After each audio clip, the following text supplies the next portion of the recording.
You are listening to KLRN Radio, where liberty and reason still reign. Most writers and radio show hosts know that to connect with your fans, you need to do more than just write books or record the latest podcasts. There are many different elements that go into forming an online platform, but there are also many hidden traps. To make matters worse, solid advice on how to survive the muddy waters is scarce. In the book Hidden Traps, I talk about some of the important issues of working with an online platform, highlighting traps that could put your physical or internet security at risk or be harmful to your reputation. Are your social media posts just links with a few disjointed words, making you look like someone who can't complete a sentence? Did your new website cost you more than you anticipated? Are you leaking your personal contact details across the web without even knowing it? Then you need Hidden Traps. Hidden Traps is now available in paperback and ebook from a variety of retailers, including Amazon, Barnes & Noble, and Kobo. Visit blackwolfpublications.com for more details. If you're 85 or younger, would you like peace of mind and comfort for your family? We're Final Expense Direct with an urgent message for you. The average funeral today costs over $8,000, but the most you'll get from government benefits is $255. How will your family pay the difference? We can help. Our senior plans start as low as just $1 a day and pay up to $30,000 for a funeral and other final expenses. Peace of mind is easy. There's no medical exam. You'll have lifetime coverage, and your plan can't be canceled as long as you pay your premiums. Call now for free information about our senior plans. Answer a few simple questions and receive approval right on the phone. Plus, call right now and we'll give you a discount prescription card for free. Call 800-553-8687. That's 800-553-8687. Again, 800-553-8687. KLRN Radio has advertising rates available. We have rates to fit almost any budget. Contact us at advertising@klrnradio.com.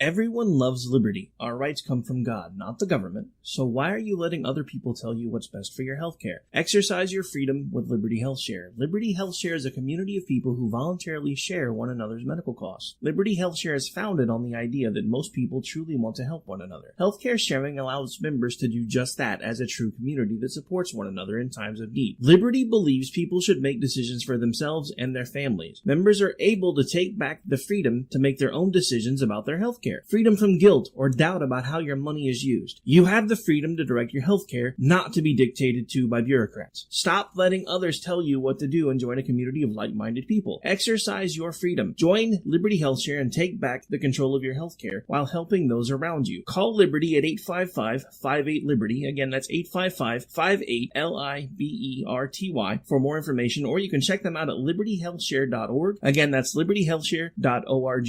My son was in the Army back during Desert Storm, but even then he wanted an MBA. He looked at a dozen schools, but only one offered the online education and flexibility he needed while he was in a tent in Iraq. Grantham University. Turns out that Grantham's been delivering affordable, relevant college and advanced degrees for over 65 years. Heck, if they can deliver a quality education to a soldier in a tent overseas, think about the flexibility Grantham can offer you so you can earn your degree too. It doesn't matter how complicated or full your life is. If getting a degree is on your bucket list, you'll want to do what my son did. You'll want to call Grantham. Find out how easy it is to get started on your education so you can check that college degree off your bucket list. Call Grantham right now. 800-910-1370. That's 800-910-1370.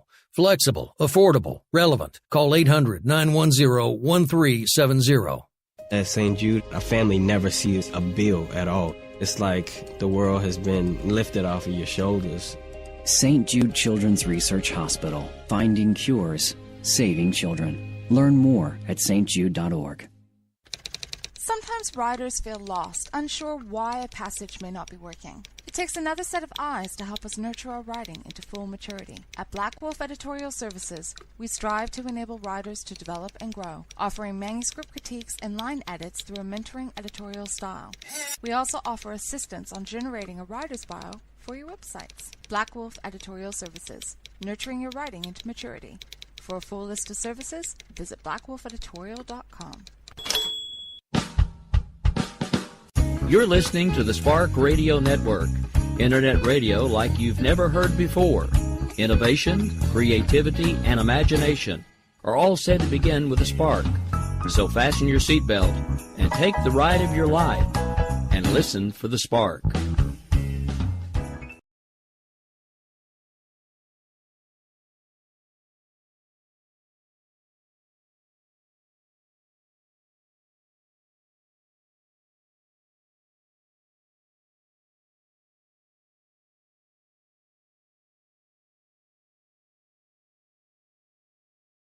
And so, my fellow Americans, ask not what your country can do for you, ask what you can do for your country. Freedom is never more than one generation away from extinction. We didn't pass it on to our children in the bloodstream.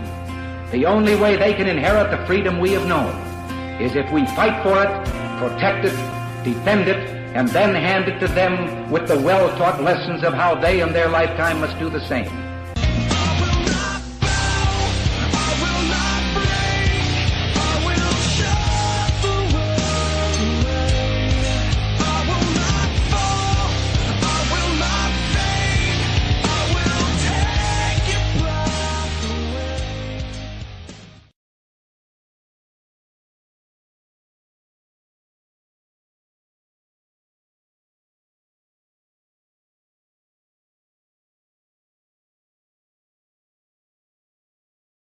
All right, folks, here we are. This is Jen and Rick. Sorry, we were actually having a bit of a conversation, and I didn't want to cut her off, so you guys got about 10 seconds of dead air there. But anyway, so we are live, and we were having a conversation without you. Hope you're not jealous or anything.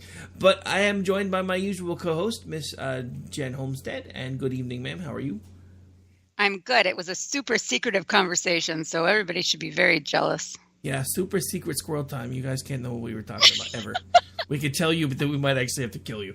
All right, so anyway, I'm not sure where you want to go first tonight, because there's been a lot of things that have happened since we've done a show last. First of all, I just want to say thank God the Patriots lost the Super Bowl. Sorry, I know people hate me when I say that, but I'm happy. Yeah, I couldn't really, I didn't really have someone that I felt strongly about rooting for in that game. It's nice always, of course, to see the entitled, always winning team go down, kind of like, when Alabama has that kind of thing happen. But yeah, I mean, I also think it's cool to have a team win a Super Bowl for the first time. So that's really awesome too. And I think also, a really good point is everybody's like, well, but so many people that like Brady so much, even if they don't necessarily like the Patriots, they just like him in general as a person, especially a lot of conservatives tend to because of his affiliation with the Republican Party and not his support for Donald Trump. I was like, oh, yeah, well, what a loser. What a hack. I mean, he's going to walk away still with his 5 Super Bowl rings. And by the way, he's probably not finished. He's probably still going to play another few years. But he's going to walk away with his Super Bowl rings, with a hot model wife, his adorable, loving kids, and millions and millions of dollars and all sorts of other deals. So real loser. What will he do now? You're kind of killing my hate on Brady moment here, just for the record. I'm just saying. It's like there's not really a losing thing for him here, other than wanting to win that game. Obviously, that they work so hard for all season. All the players do, but he's kind of killing it at life. Yeah, well, I mean, that much is true. But yeah, so I mean, for me, I mean, the Eagles are not my first team, but actually from living on the East Coast and being in Delaware, I kind of was around the Redskins and Philadelphia. So it's one of those things where, in Oklahoma, I kind of gravitated more towards the Cowboys. Then we moved to Seattle, so I started at least going to Seattle's games. However, when I lived in Seattle, everybody went to go watch whoever was going to beat Seattle, not necessarily Seattle. But that was actually really where I kind of fell in love with football, because up until then I really hadn't watched it much. Football on TV until I got much, much older was actually boring to me. But watching it in person in a stadium was awesome, and that's really when I started really paying attention to football, was my 7th, 8th grade year in junior high school, because that's when I finally got the chance to go to games and watch them live, and that was a completely different thing for me. But then we moved around a lot, so when we moved over to Delaware when my stepdad retired, that was when I started kind of tracking more with the Eagles and the Redskins. And then we moved back home, so then I started gravitating towards the Cowboys again. Then they had that great 3-season run where they were unstoppable. They were like the Patriots of the late 80s, early 90s, and then they fell apart. Bastards. Bastards. Yeah, we've been Cowboy fans, so I feel that. And of course, that's another reason to not really exactly root for the Eagles, the rivalry that they have there. I have diehard Cowboys fans who are like, how in the hell can you be fans of the Cowboys and the Eagles at the same time? I was like, it's kind of like OU, OSU. I root for OSU until they're playing OU, and then they have to die. Same thing with the Eagles. When they're playing the Cowboys, they have to die. Other than that, I like them. I mean, it also doesn't really hurt my feelings much that my show was on a station in Philly for a while. So, I gotta give Philly some love. I was happy for a few people in my life personally that I know have waited a long time for this. So one of my exes that I dated pretty much all through college and that I'm still good friends with, and my husband and him are friends, and his new wife, all of my college friends, we still hang out. We all get along. There's no weirdness there, but he's been a lifelong Eagles fan and has gotten so much hell for it because he grew up in Texas. His mom's family is from the Philly area, and so that's how he kind of became a fan of the Eagles when he was young. But even within his own family, with his Texas family, he always got, just ridiculed and shamed and yelled at and whatever. No one could, and he stuck to his guns all his life and stayed an Eagles fan all his life. And so he, there's some people like that in my life that have been lifelong Eagles fans that it's fun for me to get to see them be so excited after waiting so long. And honestly, that was kind of the big thing for me. I mean, first of all, honestly, all in all, that was probably one of the better Super Bowl games that I've watched. Because, it was a oh my gosh, it was so good. It was a slugfest from start to end. I mean, and I kept tweeting it out, and everybody because, I've been on this whole boycott NFL thing for most of the season, but that didn't really work well for me because my wife likes football more than I do, so every time I turn around, she was having it on the TV, so eventually I just caved. But, so we had everybody over, and we were watching the game, and, I kept tweeting it out. I was like, no matter what happens, the Eagles today are playing with just balls of steel, so whatever happens, at least they're leaving it all on the field, because honestly, even with everything they were throwing at them, I just figured it was going to be another one of those things where fourth quarter, Brady was going to work his magic, and everybody was going to go home crying, and Di was going to be in the guns room laughing at everybody for being mad because Philly lost, and I would be not talking to her for a few days. No, I'm just playing. But anyway, So anyway, and then, it just, the game kept going and going and going, and then I saw something I don't think I've ever seen before. Tom Brady actually got sacked and fumbled at the same time. I don't think I've ever seen him do that. That was one of the weirdest things I think I've ever seen, because he's like, oh my God, they're coming for me, I gotta throw it. Oh, where'd it go? Yeah, it was very un-Brady-like. There's been a few times throughout his career where he's kind of gotten so, in recent career, his winning career, where he's gotten so, kind of disoriented or shaken up that he's made some mistakes like that. But it is very, very rare. I mean, he has maintained such a high level of play across all kinds of things, even games that they've lost for other reasons. He's maintained dang near perfect play. So it's always weird when the Brady does something strange. It's like, what's wrong with the universe here? What's going on? And one last thing to talk about, then we'll move on. But the other thing that I really got a kick out of was when was when they tried to do the trick play where they wound up throwing to Brady and he drops it, and a few plays later they do a variation of the same play for the Eagles, and it works, and the quarterback catches a touchdown for the first time ever. And I don't know. It's a good thing that wasn't me, because I'd have went over towards the Patriots sideline and been like, hey, Brady, I caught mine. But that's probably why I don't play professional sports, because I would probably get knocked in the dirt a lot for being a smartass. But anyway, so I think we've probably talked about that enough, unless you have anything else you want to add about it. Nope, I'm good. Okay. So moving on to at least start getting into the realm of politics, before we start talking about the other stuff that's been happening in the news, this actually was just something that I thought would be kind of fun to listen to. This is actually from Campus Reform. They did a man on the street style thing a few days ago where they went around after the State of the Union and they asked people questions about lines from the State of the Union, but they didn't tell them until after they'd given them the answer about what they thought that it was actually lines from President Barack Obama's State of the Union addresses. It's funny how things change after that, but let's give this a listen. I'm Kevin Phillips with Campus Reform. Today we're at John Jay College getting reactions to President Trump's State of the Union address last night. We're going to give them a few quotes from the speech and ask their reaction. Except the quotes we're giving them are actually from President Obama's State of the Union addresses. What will they have to say? Let's find out. So I have a few quotes here from the State of the Union. I want to get your feedback. First, talking about ISIS, saying, quote, we need to call them what they are, killers and fanatics who have to be hunted down and destroyed. What's your thought on that? Well, first off, ISIS is fake.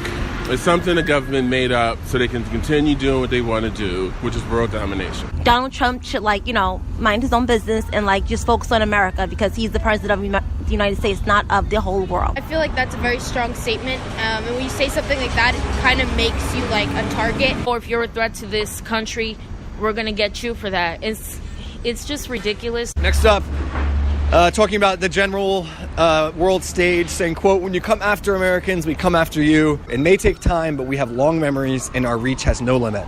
What's your thought on that? Well, I don't think that's a good way of handling something. It's like he doesn't think before speaking and how it's going to offend a lot of people. He should be careful because there's other countries out in the world that has automatic weapons and, nuclear bombs. I mean, he's got small hands, so I don't know about his reach, so. And finally talking about China, saying China wants to write the rules. That would put us at a disadvantage. Why should we let that happen? We should write those rules.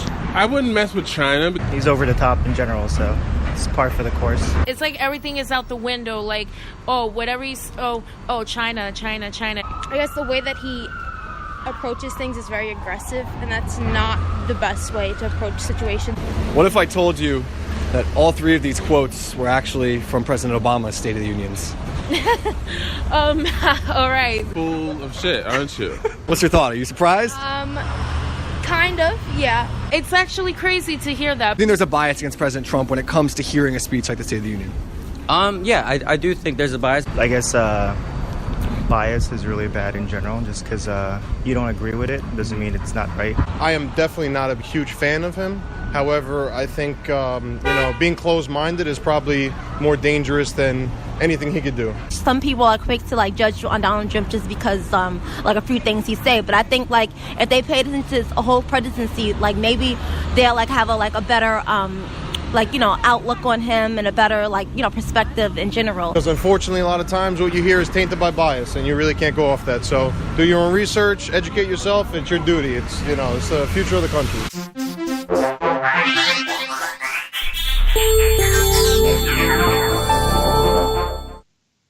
All right, so there you have Campus Reform live man on the street interviews where they were comparing recent State of the Union by actually having folks identify with the statements that were made by a former president, and when they thought it was Trump, it was all terrible.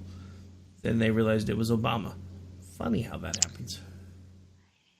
Yeah, I mean, this isn't the first kind of thing we've seen like this. I kind of like when things are presented as in this way, so you can kind of really see what what someone's thinking. Like, do they kind of agree with the sentiment or disagree with the sentiment, or is it just because of who the person is that's saying it? And, we've all been guilty of it at times, but particularly seems to be prominent right now with anything anti-Trump, and especially among the college-aged group. Well, honestly, one of the things that started turning it around for me, because we've had this conversation a lot, I was not ever really a huge supporter of Trump, and I'm still not a huge fan, but I will give credit where credit is due, and then basically call out when I don't think it's due. But one of the things that started making me stand up and take more notice about how differently he's treated in the media than pretty much any other president before him was when Jimmy Carter, of all people, basically told the media to sit down, shut up, and let the man do his job. When that guy tells the media to sit down and shut up, that tells you exactly how bad it must be from the outside looking in, because he was one of the most widely criticized presidents ever, next to maybe Nixon. And he's like, look, you guys are being harder on him than you were being on me. It's time for you guys to sit down, shut up, and let the man do his job. When the peanut farmer pops off with that, that's when I started really kind of paying attention, because up until then, honestly, I didn't notice when the media was being hard on him, because then most of the time I was being just as hard on him. And I kept seeing him responding to the media being hard on him and be like, hey, he's just a whiner. But then, it was kind of, and I talked about this a little bit earlier on America Off the Rails, but it was kind of the same thing for me with him, because I started out as a fan, and then I realized he didn't have an off switch, and then I kind of lost taste for what he was doing, so then I couldn't really support him, didn't vote for him either time. But now we're here, and I'm not going to be the guy jumping up and down in the aisle of a 747 praying for the plane to crash because the pilot dies, because that's what it seems like everybody that's trying to basically throw the baby out with the bathwater at this point is managing to do, whether they realize it or not, is tank the entire country. But the media, that was kind of the same thing for me, because, when I was really just mad about the fact that he was getting the nomination, and I was 1,000% positive he was going to lose to Hillary, I was right there with the media, punch for punch, listening to everything they said. Even people that I didn't like to listen to, I was like, they're saying things I like to hear. And then again, it was one of those things where once he got elected, it just never stopped. And I'm like, look, I get the fighting in the trenches up until the battle's over, but at this point, you guys are still carrying on like we're in the middle of 2016 campaign cycle, and it's 2018, or as I like to call it, 2016 version 3.0, because we're all still talking about the 2016 campaign cycle. Well, yeah, I think that's the real problem for me, is that things from September, October, November of 2016, and obviously the immediate aftermath of trying to come to grips with the fact that Trump had, in fact, won the presidency. And no, the popular vote does not matter, people. I don't care how much you try to make it matter. It doesn't matter. It never has. It never will. The fact that it's not even so much, there are the people that are fighting him on issues right this minute, and that's understandable. But it's so much of the past. It's so much being focused on the past and being focused on the actual election and being focused on whether Hillary was slighted by what demographics and all of those things that, like you said, it's 2018 and they're still not moving on from that, which, makes me think they never will move on from that. And we're going to have a situation here where it's constantly going to be like Merrick Garland, where that's the stolen SCOTUS seat. This is going to be the stolen presidency because it was snatched from the jaws of, the legendary Queen. That's what's really exhausting. If you want to fight him on his recent comments on DACA, okay. If you want to fight him on, even if you want to fight him on the tax cuts because you don't believe in them, or you think that more taxes is for a better economy and for the greater good of society, okay, fight him on that. But when it's constantly being brought back to issues that really don't make a dang bit of difference anymore, that's just wholly partisan, and it's obnoxious, and it's detrimental to the current conversation. Honestly, all of it's detrimental to the current conversation. I mean, that's part of what drove me crazy over this weekend when, the big memo story was really starting to be widely talked about.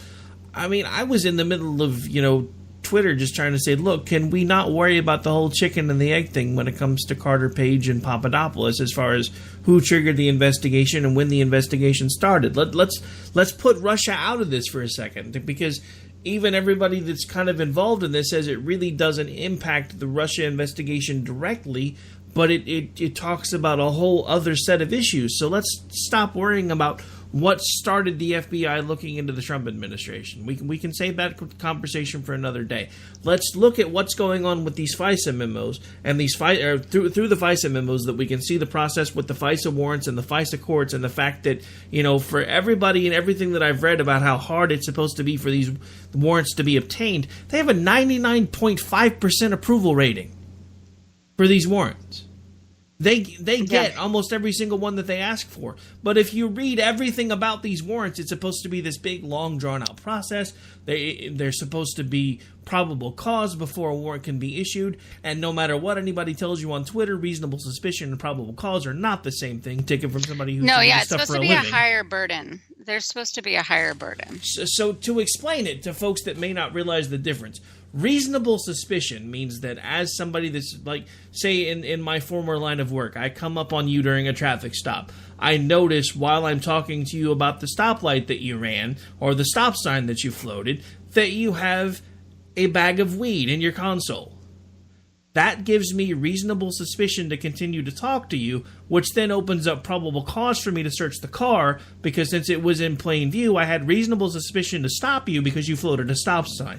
Once I can see the drugs, that gives me probable cause, depending on the state that I work in, to be able to search you and your car based on the fact that you have illegal substances in your possession. So it's two completely different things.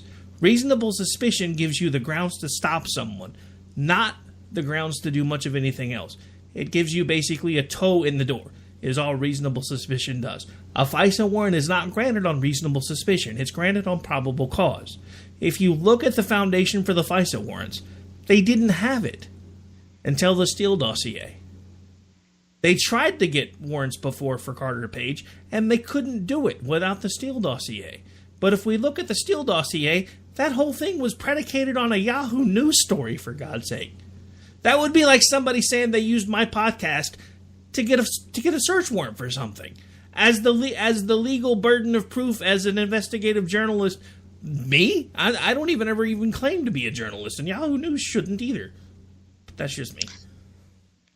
Yeah, I mean, it does seem like they were relying on part of that. Now, there are people that are disputing that and saying, no, that's actually not how that went down. And then obviously people countering it and whatever. And, the truth of the matter is we may never fully know, because they're not going to release all of the official documents, especially not that which was presented to the FISA court, the most secretive court we have. I mean, that's the whole point of it. So we're not going to get to see any of that, I don't think, no matter what happens here. I mean, there could be a full-out trial and it would be redacted from our site, but it definitely calls into question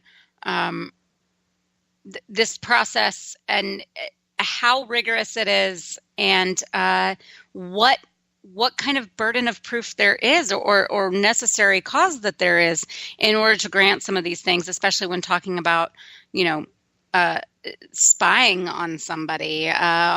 This is, a lot of times FISA courts are used for purposes of national security, mostly terrorism.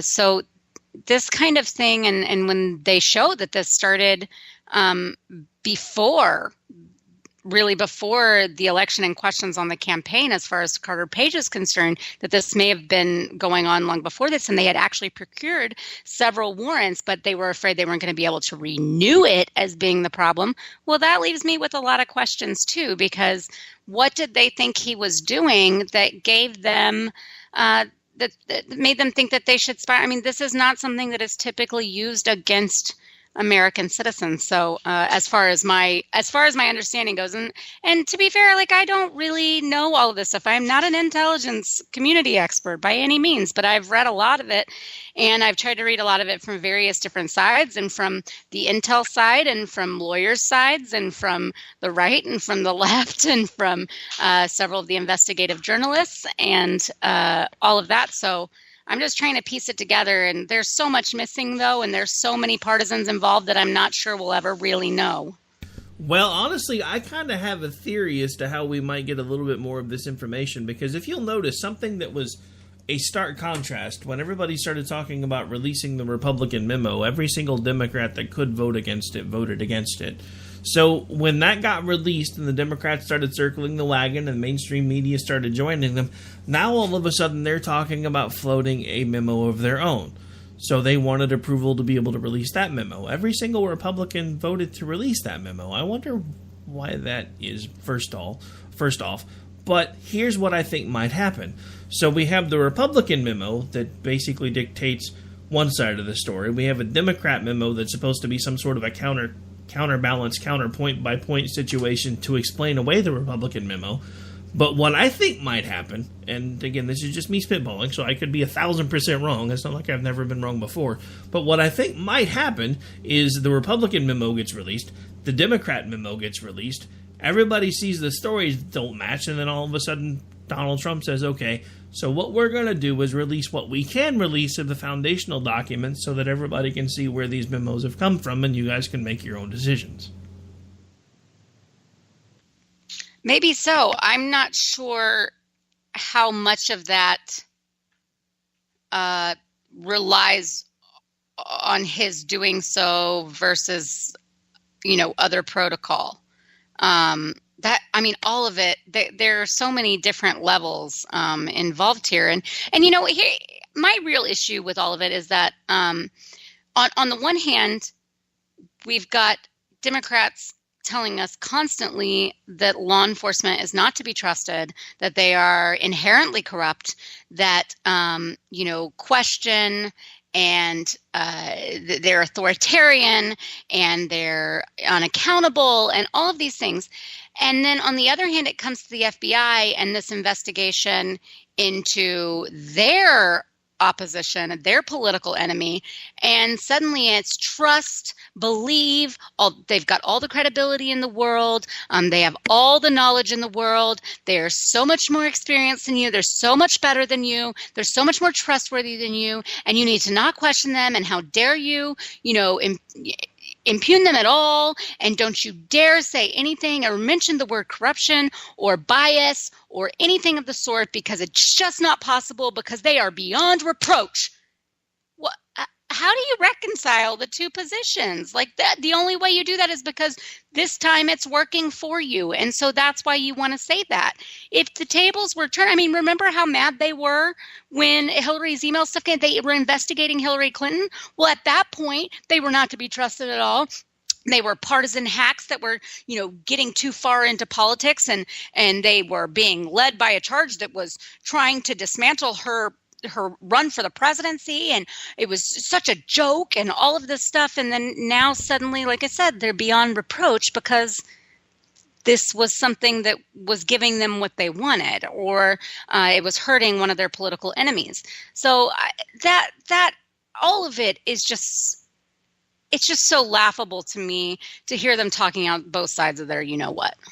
Well, to be fair, we actually saw that flip happen point by point, play by play, because there was like one morning you got up and the Republicans hated the FBI because they were stonewalling the investigation, and they were doing this and they were doing that, and then the Democrats were like, "Oh, the FBI is awesome! They're keeping Hillary from getting slammed with these false charges and blah blah blah blah blah blah blah." And then all of a sudden Comey comes out and says we're going to reopen the investigation, and all of a sudden it was like a 180 on both sides, man. The Republicans were like, "Yay, the FBI rocks," and the Democrats were like, "They're just like the rest of the damn police. They suck." And yeah, and then Comey, Comey leaves, and then so now it's again like, oh, Comey is being railroaded and we're a champion of Comey. Well, just a few months ago, you hated him because he opened the investigation.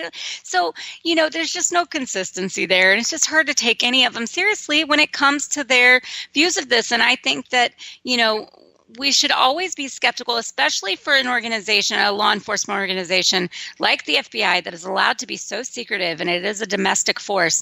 And it has so many levels to it that are not accessible to the average citizen that we absolutely should be questioning. We absolutely should do our due diligence in holding them accountable. And that doesn't mean that every FBI agent is a bad one or out to do anything wrong, and it doesn't mean there's not great work that is done by the FBI. But to say that it's traitorous or that it's ridiculous to question them because you like the way they're going at that moment is utterly absurd. Yeah, so that's my thing, and I've noticed that a lot over the last, probably about a week to 10 days, is anytime the situation with the FBI comes up about the fact that, the leadership of the FBI might have in fact basically started, for no other easier way to put it, started working directly with the DNC, because based on some of the information, we're kind of seeing that may have happened. But the funny thing is, anytime anybody says anything about that, the Democrats come back with, oh, you're just impugning the entire agency of the FBI and every single person that works there. Like, no, I'm not. I'm saying that, 2 or 3 people really shouldn't be there anymore and that everybody else is probably still okay. I mean, I don't understand how me saying that, Comey was a douche and the guy that came after him ain't any better, and there's still being all kinds of 16 ways of shady. Why is that such a bad thing? Because I've never actually trusted the FBI. I mean, if you really want me to go kind of Alex Jones tinfoil hat for a second, the guy that helped found the FBI used to run around in a skirt. So how sound can the whole organization be? I'm just saying. Yeah, it's just kind of maddening to watch, like we were saying earlier, the flip and the flop from the Dems to the Republicans, and whether they do or don't support, or whether they trust or don't trust. And I think we should always be skeptical. I think we should always question, findings and reasonings behind warrants and arrests and things like that. I mean, particularly when there is no clear chain there that we can see with our own eyes. And I'm not saying that everything needs to be available to the public, because I strongly believe that our intelligence community needs to be able to keep some things under wraps in order to do their jobs well. I'm not one of these that thinks everything needs to be exposed and transparent, because I don't think that will suit us. Overall, I think it will harm our republic in the long run. But as far as things that have happened and are no longer currently happening, or like spying on a certain citizen or something and never fully bringing charges, or charges that are made, being able to see some of why they were made, I don't think that that's unreasonable to ask. No, I would completely agree with you that that's not unreasonable to ask. All right, so as usual, we've pretty much ranted all the way through the bottom of the hour, so we're going to take a really quick break because we kind of forgot. We'll be back here in a couple minutes. This is Jen and Rick right here live on KLRNradio.com. Don't go away.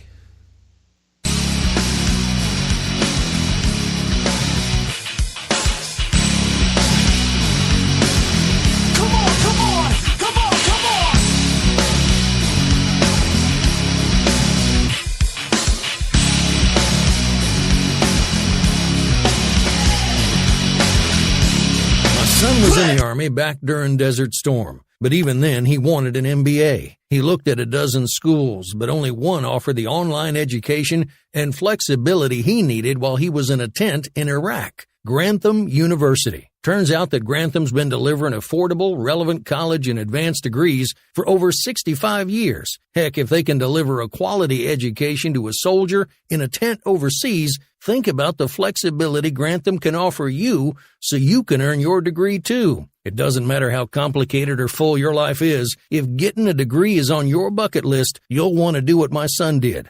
You'll want to call Grantham. Find out how easy it is to get started on your education so you can check that college degree off your bucket list. Call Grantham right now. 800-910-1370. That's 800-910-1370. Flexible, affordable, relevant. Call 800-910-1370.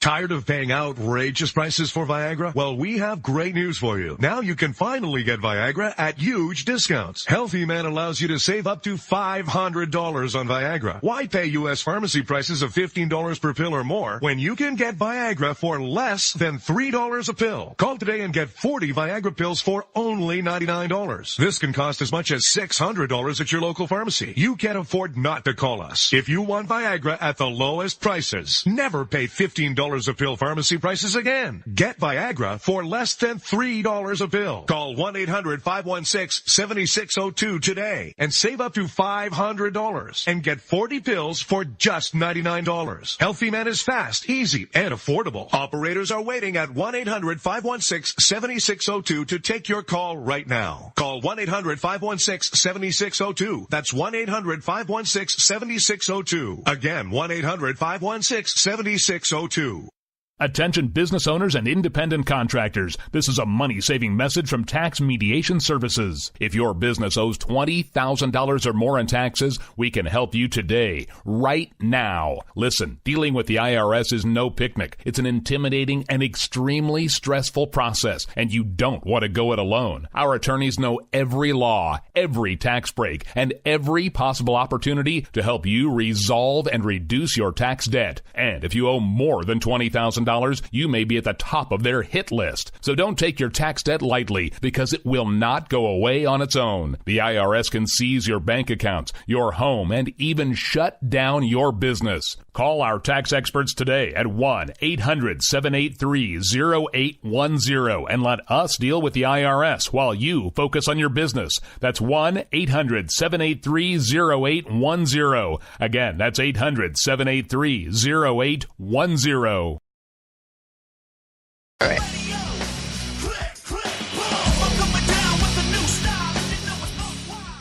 Welcome back, folks. This is Jen and Rick. We've got about 19-ish minutes left. Because, we got we didn't really get a late start, but we kind of blew through the break. So, you guys got a longer show on the front, a little bit shorter show on the back. But anyway, so we are still live. So far, we've been talking about the Super Bowl, the fact that the Patriots lost. Thank you, Jesus. Oh, I'm sorry. Did I say that out loud? We've also been talking about the, basically a lot of America's obsession with hating Trump, even if half the time they don't realize it's not even necessarily him that they're hating. Or even reversed. I've seen people that have taken his name out of transcripts and let people read them. And they're like, oh, this sounds really, really great. And then they're like, yeah, but that was Trump. And they're like, oh, then it's terrible. I've watched that happen. It's amazing to me to see just as soon as they realize it's Trump, it's like the whole mindset changes. And I think a lot of that has to do with the 24-hour-a-day, 7-day-a-week total assault this man is facing in the media. Yeah, I mean, I also feel like it's just partisanship in general, because I saw people like that, on the right with Obama too, especially towards the end, where I was just like, there were a couple of times where I was like, but that's not even really something to be mad about. He said something nice about, so-and-so or whatever, maybe a Republican or something. And they're like, well, but he didn't mean it because he's the devil and da-da-da-da-da-da-da, and it's like, oh, right, he did. But wait, no, I'm still going to be mad about it because this or this or this or that. So, I think it happens, but obviously I think that the difference with the Trump situation is that it's on the left and the right. There's so many on the right doing that as well. Their knee-jerk reaction is to just hate and disagree anything that they think is coming from him, and all associated. So everything is kind of guilty by association, right? So even if there's something else that isn't necessarily him, if it's Trump's GOP, that kind of thing, that is just exhausting, and I'm getting sick of it, and I don't like him, and I'm still sick of it. Yeah, I don't get me wrong, I still don't actually much care for him as a person. But, just like with Obama, if somebody all of a sudden said, hey, we want you to come to the White House, it's not like I'm going to say no, because I would go. I would have went with Obama being there, so I definitely would go with Trump. Absolutely. But, we keep talking about this same thing, and it's the same thing that I see going on here locally, we've lost the ability to compromise with each other because we've become so partisanly divided that nobody's willing to work together at all anymore. And that's one of the things that I have been somewhat refreshed about, is at least in his public persona, the president's trying to change that. I mean, like you said, even in the State of the Union, there were things that he said that I did not care for. But those were obvious olive branches to the left of like, hey, if you'll come with me on this, I will help you guys get this done. I understand why he's doing that, even if I may not necessarily like it. But that's the part of the stuff that we seem to have forgotten about in politics. At the end of the day, with politics, nobody's supposed to leave the room happy. You're supposed to leave the room satisfied that you got the best deal you could get to make sure that everything's able to move forward. But if one side's more happy than the other, it means somebody's getting played. And that's always been a standard rule in politics is, if everybody walks away unhappy, but at least satisfied with the work they were able to get done, then that's usually a winning situation because that means one side's not getting something over on the other one. And I think that's somehow something that we've lost. And I think a lot of it, unfortunately, because I'm actually part of that industry now, I think a lot of it started with folks like Rush Limbaugh and Sean Hannity, because that's when we started getting this all or nothing attitude. And now, and I'm not giving them the blame per se, because the left started that approach first, but now the right's just gotten just about as bad with the all or nothing approach. We can't compromise, we can't do this because they don't compromise with us. And I get it, because, we used to be the ones that would try to reach across the aisle, and then we would usually wind up pulling them back a bloody stump. But I don't understand how we make things work anymore when all we want to do is fuss, fight, and argue with each other. Well, I mean, just look at some of the people that were,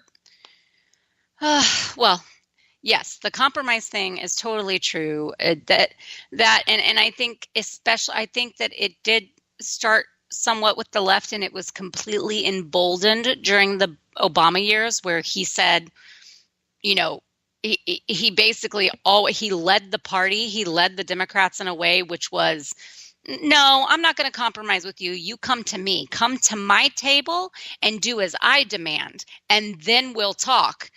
Well, that's not talking. That's just acquiescing to your demands and getting your way and stomping your feet. And that's what he did a lot. That's the way that he led that party. And it's the way that they kind of got even more so that way, that there is no middle ground. There is no compromising. So then what happens? Then we go on the other side. And see, this is the reason why so many people on the far right that were so pro-Trump were so the GOP-E, and they hate so many of the establishment in Washington. Well, I'm not saying there's not a problem with establishment in Washington, but I'm saying that it was completely overblown, because what they got so stompy feet about and what they were so angry about was the swamp that, as Trump called it, which was the people that would actually co-sign bills and co-sponsor bills and would actually work on various committees with Democrats to try to come to common ground solutions while they're in power. And there's a couple things here for me personally that I feel about it. I feel like, so that put a target on all of their backs. Any kind of compromise meant that they were squishy and that they wouldn't stand up for the right and that they were not Christian enough and they were not conservative enough and they were not anti this enough or whatever it was. And to some degree, I kind of agree, because it got annoying that we got things rammed down our throats when the Democrats were in charge and we refused to do it to them. At the same time, it's something I'm kind of proud of, that, the right tends to actually, more often than not, would go in there to have a debate and find some common ground and find some Democrats that would join them and see if we can't hammer something out that would work for multiple bases of people. And I'm not saying they were hearts of gold, absolutely not. But it did seem to come out that way more often. We didn't go ramming stuff down their throats. And that was frustrating on one front because they'd done it to us for so long. But on the other side, it's like, that's actually how politics is supposed to work more. But then we have, any of the politicians that did any of that, even remotely seemed to be compromising with Democrats on anything. Doesn't matter what it is. They got completely blasted in this last election. I mean, damn near disqualified Marco Rubio. It completely undermined. Now you've got people on the right that are like crazy hateful of John McCain. You know, you've got people that absolutely despise a good 15 or 20 Republicans, which, you know, they don't even really know what to criticize them with, except for they're just like, well, they don't fight enough and they're too squishy. They went too far. They had lunch with a Democrat. And that kind of thinking, whether it's left or right, is unhinged, and it does betray the compromise that should be happening on the congressional, you know, in our congressional halls and on the floor there, in order to actually serve the American people. And when we've got people that are so, eat up with their extreme partisan politics, and when they're so divided and they cannot see any common ground with the other side at all, whether it's as actual people or whether it's with politics, then, you know, you're not going to have that happen. And we're going to continue to have these tug of wars back and forth that, you know, we're going to get things like Obamacare rammed down us, and then we're going to ram things down them. And it's just going to end up with a constantly divided, a constantly unhappy political populace. And that to me sounds terribly awful for this republic. I couldn't agree more, because look, I get it. I understand wanting to go to guns, pick up the knives, you know, do whatever you've got to do politically to make sure your side wins. But at the end of the day, it's not just about our side. It's about the good of the country. And that's part of what I think has driven me the most crazy, because I used to think that both sides understood that. But as much as I used to think the Republicans had lost touch with it, I think the Democrats have gone so far around the bend that they don't care about anything anymore other than their agenda, which is scary, because if you really stop and think about it, that's what they've said about the Republicans now for 30, 40 years. You know, this isn't about you, the American people. They only care about big business. They only care about their bottom line. They only care about being there for their special interest. Those are the things that they have been ramming home about Republicans for decades now. And I'm not even necessarily saying that a lot of that may not be true, but the scary thing is, if it is true, the Republicans are at least still figuring out how to hide it. The Democrats are so mad and angry about everything right now that they're just letting it all hang out, man. They're just like, hey, we don't care. Unemployment's up or down, that we don't care. We want him out. We want a majority. We're the only ones that we think should ever have power again. I mean, yeah. and I get that to a point, but you know, when your bread and butter is these very people that up until now have had a really, really hard time and have had for quite some time, and now things are starting to turn around, why are you not doing a victory lap with the president? Other than the fact that you can't, because you voted against everything that he's tried to do, and it seems to be working so far. Well, and that's kind of what happened with Reagan, right? Like, people joined enough for the good of the American people that even though the Democrats still wanted their own presidential power, they wanted their own congressional power. Of course, they're always going to want that. Each side is always going to want that, and they're going to work to turn it every single election. But that good things happened, really, really good things happened, and they stood side by side in at least some solidarity because of that, because it was good for the country. And in some cases, it was good for the world, ending the Cold War. So, we just haven't had anything like that recently. And I think you said something at the very beginning where you said, I think that most people used to want that, like the compromise and the coming together for the good of America and, finding common ground and whatever. And I think that you really hit on something there.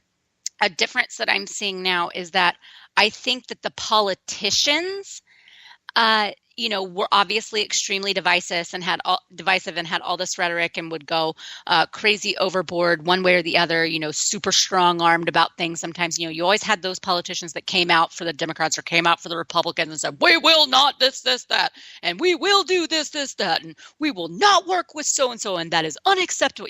Both sides would do that over various issues, and then a lot of times there would still be a compromise anyways. But I think the difference here is that now I'm seeing is that the American people would stand there and roll their eyes at that, right? They'd be like, oh, come on, like, I'm with you on this, but like, that's not good for us to not have this. It's not good to not have a budget. It's not good to not have immigration policy. It's not good to not have that, whatever it was. And now I'm seeing from everyday people more and more them being like those politicians. Absolutely not. F Republicans, F Trump.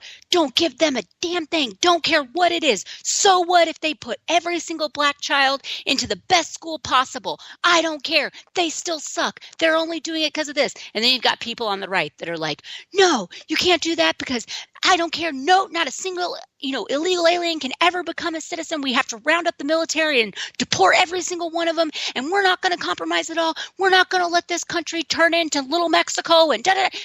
You've got people on both sides now that, and some of them aren't even like, they're not even like what you think of as extremists. I just gave two really extreme situations. And I'm saying that there's people that used to be what I would think was in the middle that would be aching for there to be compromise, that would want, they're more moderate and would want there to be a solution.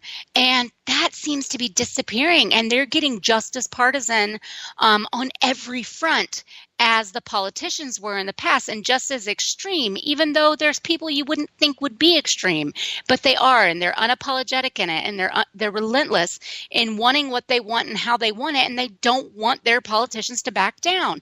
So that's kind of the age we've come into, and I think that started before Trump. I don't think that's a Trump thing. That's a Republican and Democratic divide that has just gotten deeper and deeper. No, I agree. I don't think this started with Trump, but somehow something about Trump has brought this all to the forefront so much that nobody can hide it anymore.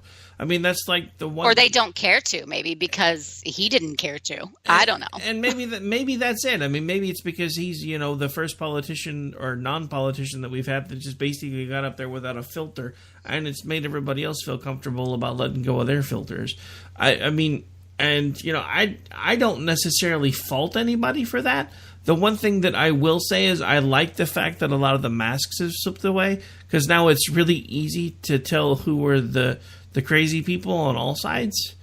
And I kind of like that because we couldn't really tell before because, Al and I have had this conversation in private before, but the interesting thing about having a bit of a background with psychology is you come to realize that, really, modern day psychiatry and psychology really has more to do with can you keep your ish together in public? Nobody really cares about what you do in private, but can you pretend to be normal in public long enough to pull it off? That's really the basis for modern psychology and modern psychiatry.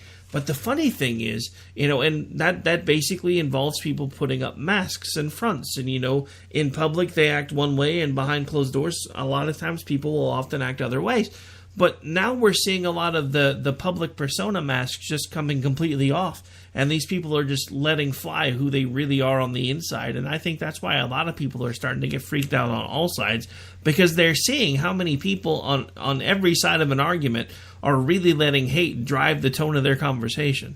It doesn't matter if you're talking about somebody from the alt-right, talking about somebody from Black Lives Matter, whatever group you're talking about, these people, no matter how much they try to tell you otherwise, everything they're talking about has a foundation in hate. And that's what is concerning to a lot of people that are paying attention, and that's what's been concerning to me. And what I was afraid of was that Trump was not only awakening that, but at some point was going to embrace it. I think he's done a good job of bringing it to the surface so people can see that it's there without necessarily embracing it. I mean, he's not doing what I wanted him to do, like every other Republican candidate has done, and been like, you guys don't have any place in my movement, so get the hell out. I mean, that was one of the things that I wasn't old enough to understand it when it happened, but I remember hearing the audio clippings of it later where basically during his speech, Ronald Reagan basically told all the white supremacists to get the hell out. That was a defining moment for me. We didn't really have that with Trump. So I think that's what's partly what has emboldened people, but it's now it's not just the alt-right, because they were the emboldened ones at first, but now everybody's on this hypersensitivity, always on alert. Everybody's pissed about every little detail of every little thing, and they're all ready to just basically pummel anybody who gets in their way. I mean, I still, 2018, people with #resist in their bios. People that I know that used to be plain normal, at least appear to be everyday level-headed conservatives, now telling me that I'm in bed with the devil because I refuse to call out Trump on every single thing that he does, even if some of it's good.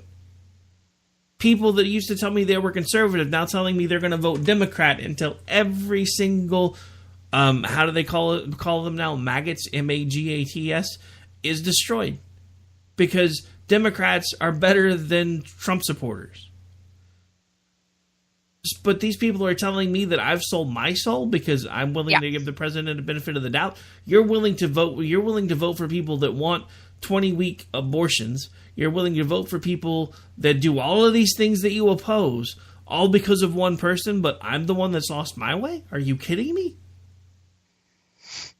Yeah, I don't. My patience is wearing very thin with all of it. And mine wouldn't be, because you know me. I like a good argument. You've seen me on Twitter. I'll go for hours just because I'm just like, smacking another one. Here they come. You know, that's part of what I do. That's probably why I keep every once in a while winding up in twit mode, because I'll piss somebody off because I won't ever stop. But, you know, that's part of what I like to do is, but see, the thing about it with me is I'm not attacking anybody when I do that. I'm actually, for the most part, until they just become downright completely rude, I'm actually trying to hold a conversation with them and trying to make them understand where I'm coming from. Nobody seems to really want to do that anymore either. It's all about who can get the best one-liner in. But anyway. Yep.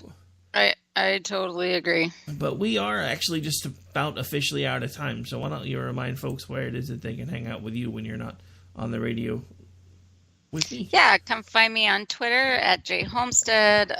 My Facebook, I really should keep up with better, JR Homestead, and misfitspolitics.com. Facebook's just for old people. No, I'm just playing. I mean, honestly, I for the most part, I use Facebook to keep up with, like, friends and family, because, you know, the show promotion stuff on Facebook just kind of never really goes anywhere. I mean, I've got pages with 3,000, 4,000, 5,000 followers, and I'm like putting stuff over there, and I get 10 people that have seen it. I'm like, what the hell? How can I have a page with 4,000 people on it? I drop a link, 10 people see it. Like over here, I've got 7,000 people on this account. I drop a link within a couple hours, 2,000, 3,000 people have seen it. People ask me why I spend so much time on Twitter. That's because it actually, for the moment, still works. I'm sure they'll screw it up at some point, but that would be why. All right, so we are officially out of time, folks. I'll be back with you tomorrow night for another episode of America Off the Rails. We'll be back with you Thursday night for the Thursday edition of the Jen and Rick Show. And until we see you, take care. God bless. And let's not forget, compromise is not a dirty word, people. I'm really getting tired of the fact that everybody seems to think compromise is bad. We'll be back. Take care. God bless. Enjoy the rest of your night.